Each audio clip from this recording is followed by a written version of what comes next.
तो आज एक बार फिर हम बात करने वाले हैं Motilal Oswal Nifty India defence index fund को लेकर। बहुत ही अरमान से यहाँ पर इन्वेस्टर्स ने निवेश किए थे, लेकिन लगातार इसमें निवेश करने के बाद से ही कुछ दिनों के बाद से ही ऐसा लगने लगा कि भाई यहाँ पर तो मैंने निवेश करके गलती कर दिया, पैसे सारे के सारे पानी में चले गए। अब बहुत सारे इन्वेस्टर्स को इस बात का एहसास होने लगा है और बहुत सारे लोग रिडीम करने के बारे में सोच रहे हैं, बहुत सारे लोग बहुत सारी तरीके की बातें कर रहे हैं। तो आज फिर से इस फंड को लेकर हम बात करेंगे और जानने की कोशिश करेंगे कि आगे आपको क्या करना चाहिए, फिलहाल में क्या कंडीशन है, उसके पीछे का रीज़न क्या है। इन तमाम तर मुद्दों पर हम बात करेंगे। इसके अलावा और भी बहुत सारी बातें होने वाली हैं। तो फाइनली वीडियो बहुत ही इंटरेस्टिंग होने वाली है। एक लाइक कर दीजिए, शेयर कर दीजिए। चैनल को अगर अभी तक आपने सब्सक्राइब नहीं किया है तो चैनल को ज़रूर सब्सक्राइब कर लीजिए, क्योंकि इस तरह के इंटरेस्टिंग कंटेंट मैं आपके लिए लेकर आता रहता हूं। सबसे पहले सर, आपको सारी चीज़ें पता है, मुझे पता है, इस बात का बहुत अच्छी तरह से एहसास है कि आपको सारी बातें पता है, लेकिन फिर भी याद दिलाने के लिए आपको मैं ये इतना ज़रूर बताना चाहूँगा कि सबसे पहले अगर इस फंड के लॉन्च डेट की अगर बात की जाए तो 13 जून 2024, समझ रहे हैं, ये फंड एनएफओ के रूप में लॉन्च किया गया था, समझ रहे कि नहीं। उसके बाद एनएफओ इसका क्लोज हुआ था 27 जून 2024 को। उसके बाद अलॉटमेंट डेट की अगर मैं बात करूं तो 3 जुलाई 2024 ये इसका अलॉटमेंट डेट था। बट इस डेट पे बहुत सारे लोगों को अलॉटमेंट नहीं मिल पाया था, जिसकी वजह से बहुत सारे लोग परेशान भी थे, लेकिन इसका डेट जो था वो यही था। उसके बाद दोबारा से री इन्वेस्टमेंट के लिए जब ये फंड ओपन किया गया था, यानी सब्सक्रिप्शन या रिडेम्पशन आप ये भी कह सकते हैं, इसके लिए जब ये फंड हुआ तो 9 जुलाई को हुआ था, समझ रहे कि नहीं। तो फाइनली ये सारी डिटेल्स आपको पता होंगे, लेकिन फिर भी मैंने सिर्फ अभी आपको याद दिलाया है। अब देखिए, हाल फिलहाल में आप देखेंगे तो यहाँ पर अभी भी गिरावटें दिख रही है। कितने परसेंट की गिरावट दिख रही है? 1.52% की गिरावट यहाँ पर अभी भी आपको दिखेगी। अगर 2 अगस्त की गिरावट को देखें तो 2 अगस्त के एनएवी के हिसाब से देखें तो 1.52% की गिरावट देखेगी, समझ रहे हैं ना। अब यहाँ पर सबसे मेन मुद्दा जो है सर वो ये है कि बात 2 अगस्त की नहीं है या 1.52% की गिरावट की नहीं है भाई। बात ये ज़रूरी है कि जब से ये फंड लॉन्च हुआ है उसके बाद 3 जुलाई से लेकर अभी तक की अगर मैं बात करूं अभी तक की, तो यहाँ पर कुछ खास रिजल्ट देखने को नहीं मिला है। और जैसा कि मैंने वीडियो के शुरू में ही कहा था, जब इन्वेस्टमेंट यहाँ पर किया जा रहा था, जब ये फंड लॉन्च किया गया उस वक्त जो इन्वेस्टमेंट किया गया था तो इन्वेस्टर्स ने बहुत ज़्यादा एक्सपेक्टेशंस के साथ, बहुत सारी उम्मीदें लेकर यहाँ पर अपने पैसे को लगाया था। लेकिन बहुत सारे इन्वेस्टर्स आज भी हैं जिनकी पोर्टफोलियो में ये फंड रेड शो हो रहा है, मतलब ये फंड नेगेटिव रिटर्न्स दे रहा है। अब वो लोग बहुत ज़्यादा परेशान हैं। तो भाई बात आती है कि अब क्या करना चाहिए, अब क्या करना चाहिए, इस पे तो हम बात करेंगे ही, लेकिन उससे पहले हम ये जानते हैं कि भाई यहाँ पर जो इतनी गिरावटें हो रही है इसके पीछे का रीज़न क्या है, समझ रहे हैं। रीज़न का समझना बहुत ही ज़रूरी है ताकि हमारे को बहुत हद तक कि ये समझ में आ जाए कि हाँ भाई ये रीज़न कब तक ख़त्म हो सकता है। सबसे पहले अगर मैं रीज़न की बात करूँ तो लगातार जैसा कि मैंने यहाँ पर आपको बताया है कि 3 जुलाई 2024 से अगर मैं बात करूं अभी तक को, तो यहाँ पर देखें तो लगातार किसी न किसी रीज़न से गिरावटें हो रही हैं। ख़ास तौर से बजट जो आया है इस बीच में, तो ये भी कुछ खास रीज़न है जिसकी वजह से यहाँ पर गिरावट देखने को मिली थी। और एक बात और भी है कि बहुत सारे लोगों का जो फिनेंशियल एडवाइज़र हैं या फिर इस लाइन में जो भी सुपर है अपनी जगह पे, उन लोगों का मानना है, बहुत सारे लोगों का कहना है कि भाई डिफेंस का जो बजट आया है, यकीन अच्छा बजट तो है लेकिन उतना भी अच्छा नहीं है जितना कि होना चाहिए, समझ रहे हैं ना। तो ये एक खास रीज़न है जिसकी वजह से यहाँ पर गिरावट हो रही है। और दूसरी बात, यहाँ इस फंड की अगर मैं बात करूँ तो इस फंड में जो गिरावट हो रही है, तो सबसे पहला रीज़न तो यही हो गया जो मैंने आपको बताया कि लगातार जब से ये फंड लॉन्च हुआ है तब से कुछ ना कुछ रीज़न है जिसकी वजह से गिरावट हो रही है। गिरावट इसके स्टॉक्स में भी देखने को मिलेगी, समझ रहे हैं ना। खास तौर से यहाँ पर जो मैं बात करना चाहूँगा, 2 स्टॉक, जब भी इस फंड को लेकर बात होती है ना, तो उन दोनों स्टॉक और उन दोनों कंपनी को लेकर मैं ज़रूर ही बात करता हूँ। सबसे पहले नंबर पे है HAL, समझ रहे हैं, और दूसरे नंबर पे है बेल।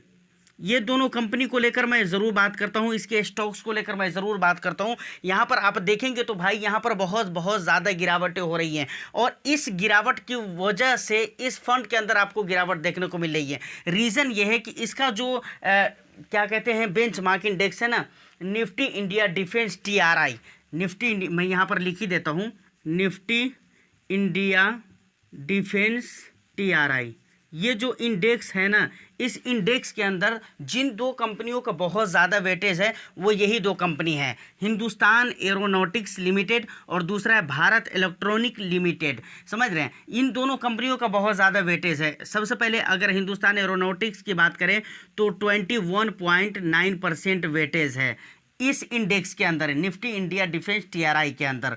उसके बाद अगर भारत इलेक्ट्रॉनिक्स लिमिटेड की अगर बात करें तो यहाँ पर 20.5% इतने ज़्यादा का वेटेज है। और इन दोनों कंपनियों के स्टॉक्स में अगर उसके बाद आ जाता है भारत डायनामिक्स लिमिटेड, वहाँ पर भी गिरावटें हो रही है। डिफेंस सेक्टर के जो और दूसरे स्टॉक्स हैं वहाँ पर भी गिरावटें हो रही हैं। लेकिन ख़ास तौर से हम इन्हीं दो कंपनियों की बात इसलिए करते हैं क्योंकि ये जो इंडेक्स है ना, इसका बहुत ज़्यादा वेटेज है इन दोनों कंपनियों के अंदर। और ये यहाँ पर आपको मैंने शो भी कर दिया है, आप देख सकते हैं। अब इन दोनों कंपनियों के स्टॉक्स में जो गिरावट देखेंगे ना, वो देखकर आपको परेशानी होगी। चलिए मैं आपको मोबाइल फ़ोन के स्क्रीन पर ले चलता हूं। उसके बाद क्या कहते हैं, 1 डे में कितनी गिरावट हुई है, उसके बाद 1 वीक में कितनी गिरावट हुई है, 1 मंथ में कितनी गिरावट हुई है, ये सारा डिटेल्स मैं अभी आपको मोबाइल फ़ोन के स्क्रीन पर दिखलाता हूं। और इसका देखना ज़रूरी है भाई, समझना ज़रूरी है। आपको पता तो लगना चाहिए कि भाई क्या चल रहा है, आखिर क्यों इतनी गिरावटें हो रही है। तो चलिए चलते हैं मोबाइल फ़ोन के स्क्रीन पर। तो देखिए, सबसे पहले मैं हिंदुस्तान एरोनॉटिक्स के यहाँ पर पूरा डिटेल्स वगैरह ओपन करके रखा हुआ हूँ। सबसे पहले आप इसका स्टॉक्स प्राइस देख सकते हैं। उसके बाद पिछले 1 डे में, यहाँ पर 1 डे का टाइम फ्रेम मैंने सेट करके रखा हुआ है। तो यहाँ पर आप देख सकते हैं पिछले 1 डे में जो गिरावट हुई है 2.44% की गिरावट हुई है, जो कि एक कंपनी के लिए कम बड़ी गिरावट नहीं मानी जा सकती है। और मेरे ख्याल से सिर्फ 1 डे के टाइम फ्रेम पर इसको देखना सही नहीं रहेगा, क्योंकि पिछले लगातार कई दिनों से गिरावटें हो रही है, जो आपको पता ही है। इसको हम 1 वीक के टाइम फ्रेम पर सेट करते हैं। यहाँ पर आप देख सकते हैं, तो यहाँ पर आप देख सकते हैं कि भाई लगातार ओवरऑल जो मार्केट आ रही है वो नीचे की तरफ ही आ रही है। और इससे भी खास बात यह है कि पिछले 1 वीक में 5.11% गिरावट यहाँ पर हो चुकी है। 5.11% आप इसको बोल सकते हैं, समझ रहे हैं ना। तो यहाँ पर लगातार ओवरऑल जो मार्केट आ रही है नीचे की तरफ ही आ रही है। इसके अलावा 1 मंथ के अगर टाइम फ्रेम पर हम इसको सेट करके देखें तो भाई साहब यहाँ पर आपको देखकर हैरानी होगी कि इसका स्टॉक्स प्राइस जो है वो 14.26% नीचे की तरफ आ चुका है, जो कि आपको दिख रहा है, समझ रहे हैं ना। यहाँ के बाद ओवरऑल जो मार्केट आ रही है नीचे की तरफ ही आ रही है। देखिए यहाँ पर कुछ दिन ऐसा लगता है कि मार्केट यहाँ पर इस बीच में ऐसा लगता है कि मार्केट थोड़ा सा ऊपर की तरफ गई, लेकिन फिर ओवरऑल जो मार्केट हुई वो नीचे की तरफ ही आई, समझ रहे हैं ना। तो ये सबसे पहला रीज़न है। तो ये पहली कंपनी थी हिंदुस्तान एरोनॉटिक्स लिमिटेड। अब हम चलते हैं भारत इलेक्ट्रॉनिक्स लिमिटेड। अब यहाँ पे भारत इलेक्ट्रॉनिक्स लिमिटेड की डिटेल्स को मैंने ओपन कर लिया है और सेम हाल आपको यहाँ पर भी देखने को मिल जाएगा। पिछले 1 डे के टाइम फ्रेम पर मैंने सेट करके रखा हुआ है, यानी फ्राइडे का रिजल्ट ये दिखला रहा है। कल सैटरडे था तो मार्केट बंद ही था, समझिए। तो पिछले 1 डे के रिजल्ट में अगर हम देखें तो 2.64% की गिरावट इस कंपनी के अंदर भी, इसके प्राइस के अंदर भी, स्टॉक प्राइस के अंदर भी हो चुकी है, समझ रहे हैं ना, जो कि एक बड़ी गिरावट मानी जा सकती है। उसके अलावा यहाँ पर अगर आप चार्ट में देखें तो लगातार यहाँ से आप देख सकते हैं लगातार मार्केट में गिरावट ही गिरावट होती आ रही है। लगातार मार्केट में यहाँ पर यहाँ तक की गिरावट हुई, यहाँ तक की, समझ रहे हैं ना। इसके बाद मार्केट थोड़ा जो है ना पॉजिटिव हुआ, लेकिन ये ज़्यादा दिनों तक चला नहीं। यहाँ के बाद से आप देख सकते हैं फिर नीचे की तरफ मार्केट आने लगी। तो फाइनली मेरे कहने का मतलब यह है कि यहाँ पर भी आपको सेम ही रिजल्ट देखने को मिल रहे हैं कि ओवरऑल मार्केट अगर देखें ओवरऑल पिछले 1 डे में, तो यहाँ पर मार्केट नीचे की तरफ ही आ रही है। अगर 1 वीक के टाइम फ्रेम पर इसको मैं सेट करूँ तो यहाँ पर भी आपको वही हाल देखने को मिलेगा जो कि हिंदुस्तान एरोनॉटिक्स के अंदर देखने को मिला था। यहाँ पर भी देखें तो लगातार गिरावट ही हो रही है, जैसा कि आप देख पा रहे हैं। लगातार ओवरऑल जो मार्केट है वो नीचे की तरफ आ रही है। 1 मंथ के टाइम फ्रेम पर मैंने सेट कर दिया, तो आप यहाँ पर देख सकते हैं कि भाई यहाँ से जो है ना मार्केट थोड़ी सी ऊपर उठी है, लेकिन उसके बाद ये कुछ ज़्यादा दिनों तक चला नहीं, यहाँ तक आया, समझ रहे हो। उसके बाद से फिर मार्केट में गिरावटें होने लगी, फिर यहाँ से उठी मार्केट, उसके बाद यहाँ से फिर गिरावटें होने लगी, समझ रहे हैं ना।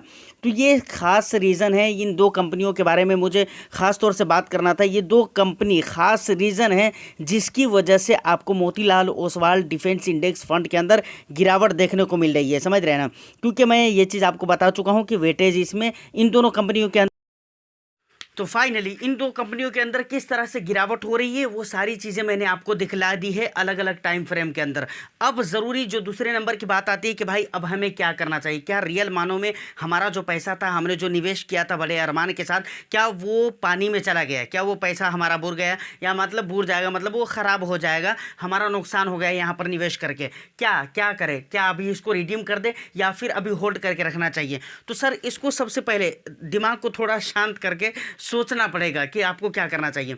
सोच कर देखिए, मैं आपको बताता हूँ कि ये एक इंडेक्स फंड है, समझ रहे कि नहीं, क्या है ये एक इंडेक्स फंड है। इंडेक्स फंड है तो यहाँ पर आई थिंक कि आपको कम से कम 3 साल या फिर 4 साल या फिर 5 साल, अगर आप 5 साल नहीं मानते हैं तो कम से कम 3-4 साल तो आपको निवेशित रहना ही है, इन्वेस्टेड रहना ही है। तो अभी आपको करना, मैं क्या कहना चाह रहा हूँ आप समझ चुके होंगे। अब क्लियर डायरेक्टली मैं अपने मुद्दे पर आता हूँ कि भाई मेरे कहने का मतलब है 3 साल 4 साल या नहीं तो 5 साल आपको रहना चाहिए, कम से कम इतना तो रहना ही है, कम से कम 3 साल आपको लेकर चलना चाहिए। जब आपका गोल 3 साल का है, मैं 3 ही साल पकड़ कर चलता हूँ, तो भाई अभी तो सिर्फ 1 महीने हुए हैं, 1.5 महीने हुए हैं, तो मुझे नहीं लगता है कि इस पीरियड में आपको घबराने की ज़रूरत है, समझ रहे हैं ना।